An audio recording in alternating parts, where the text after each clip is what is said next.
വിലാപങ്ങൾ 5-ാം അധ്യായം 1 മുതൽ 22 വരെയുള്ള വാക്യങ്ങൾ. യഹോവേ, ഞങ്ങൾക്കെന്ത് ഭവിക്കുന്നു എന്ന് ഓർക്കണമേ. ഞങ്ങൾക്ക് നേരിട്ടിരിക്കുന്ന നിന്ന നോക്കണമേ. ഞങ്ങളുടെ അവകാശം അന്യന്മാർക്കും ഞങ്ങളുടെ വീടുകൾ അന്യജാതിക്കാർക്കും ആയിപ്പോയിരിക്കുന്നു. ഞങ്ങൾ അനാഥന്മാരും അപ്പനില്ലാത്തവരുമായിരിക്കുന്നു. ഞങ്ങളുടെ അമ്മമാർ വിധവമാരായി തീർന്നിരിക്കുന്നു. ഞങ്ങളുടെ വെള്ളം ഞങ്ങൾ വിലയ്ക്ക് വാങ്ങി കുടിക്കുന്നു. ഞങ്ങളുടെ വിറക് ഞങ്ങൾ വില കൊടുത്തു മേടിക്കുന്നു. ഞങ്ങളെ പിന്തുടരുന്നവർ ഞങ്ങളുടെ കഴുത്തിൽ എത്തിയിരിക്കുന്നു. ഞങ്ങൾ തളർന്നിരിക്കുന്നു, ഞങ്ങൾക്ക് വിശ്രമവുമില്ല. അപ്പം തിന്ന് തൃപ്തരാകേണ്ടതിന് ഞങ്ങൾ മിസ്രയീമ്യർക്കും അശൂരർക്കും കീഴടങ്ങിയിരിക്കുന്നു. ഞങ്ങളുടെ പിതാക്കന്മാർ പാപം ചെയ്ത് ഇല്ലാതെയായിരിക്കുന്നു. അവരുടെ അകൃത്യങ്ങൾ ഞങ്ങൾ ചുമക്കുന്നു. ദാസന്മാർ ഞങ്ങളെ ഭരിക്കുന്നു. അവരുടെ കയ്യിൽ നിന്ന് ഞങ്ങളെ വിടിയിപ്പാൻ ആരുമില്ല. മരുഭൂമിയിലെ വാൾ നിമിത്തം പ്രാണഭയത്തോടെ ഞങ്ങൾ ആഹാരം ചെന്നു കൊണ്ടുവരുന്നു. ക്ഷാമത്തിന്റെ കാഠിന്യ നിമിത്തം ഞങ്ങളുടെ ത്വക്ക് അടുപ്പ് പോലെ കറുത്തിരിക്കുന്നു.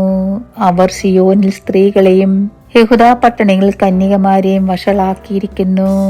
അവൻ സ്വന്തം കൈകൊണ്ട് പ്രഭുക്കന്മാരെ തൂക്കിക്കളഞ്ഞു. വൃദ്ധന്മാരുടെ മുഖം ആദരിച്ചതുമില്ല. യവനക്കാർ തിരിക്കല്ല് ചുമക്കുന്നു. ബാലന്മാർ വിറകു ചുമടും കൊണ്ടു വീഴുന്നു.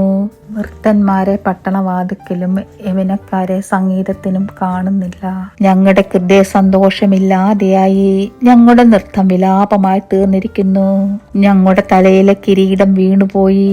ഞങ്ങൾ പാപം ചെയ്യുക കൊണ്ട് ഞങ്ങൾക്കയ്യോ കഷ്ടം. ഇതുകൊണ്ട് ഞങ്ങളുടെ ഹൃദയത്തിന് രോഗം പിടിച്ചിരിക്കുന്നു. ഇത് നിമിത്തം ഞങ്ങളുടെ കണ്ണ് മങ്ങിയിരിക്കുന്നു. സിയോൻ പർവ്വതം ശൂന്യമായി. കുറുക്കന്മാർ അവിടെ സഞ്ചരിക്കുന്നത് കൊണ്ട് തന്നെ.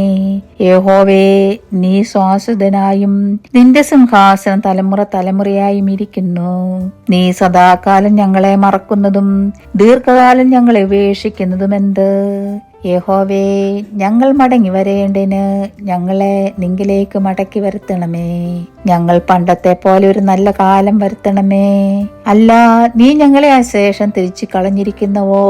ഞങ്ങളോട് നീ അതികഠിനമായി കോപിച്ചിരിക്കുന്നവോ?